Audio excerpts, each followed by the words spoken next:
Welcome to Sakshi cinema నెల్లికిత. తమిళనాడులో జల్లికట్టు ఆందోళనతో పాపులర్ అయిన టీవీ యాక్టర్ జూలీకి హీరో విజయ్ అంటే గిట్టదు.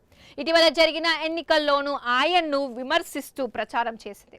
విజయ్కు వ్యతిరేకంగా చెన్నై మెరీనా బీచ్లో అనుమతి లేకుండా నిరసన తెలిపి వివాదంలో చిక్కుకుంది. అయితే దళపతి అభిమానులు టీవీకే కార్యకర్తల ట్రోలింగ్ వల్ల తాను నరకయాతన అనుభవించానంటోంది జూలీ.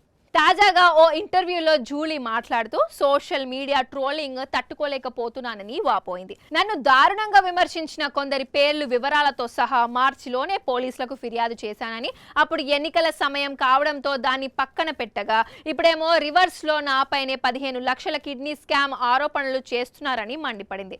నన్ను ఏదో ఒక కేసులో ఇరికించాలని పక్కాగా ప్లాన్ చేస్తున్నారని ఆరోపించింది. వీళ్ళ ట్రోలింగ్ వల్ల మానసిక ప్రశాంతత లేకుండా పోయిందని, కడుపులో బిడ్డను కూడా కోల్పోయానన్నది.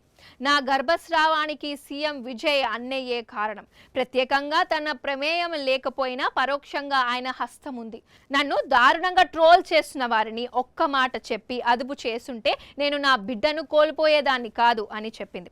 నన్ను నా భర్తను అనరాని మాటలు అంటున్నారని, మీ పార్టీకి వ్యతిరేకంగా మాట్లాడినందుకు ఒక మహిళ జీవితాన్నే నాశనం చేస్తారా అని ప్రశ్నించింది.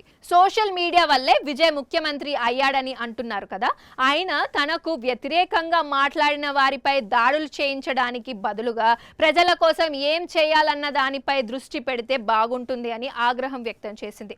జూలీ కమెంట్స్ పై నటి అంబిక అసహనం వ్యక్తం చేసింది. ప్రెగ్నెన్సీ విషయంలో నీకు జరిగిన దానికి చింతిస్తున్నాను, కానీ నువ్వు చెప్పేది అన్యాయతికంగా ఉందని మండిపడింది. నీ గర్భస్రావానికి సీఎం విజయ్ ఎలా కారణమవుతాడు?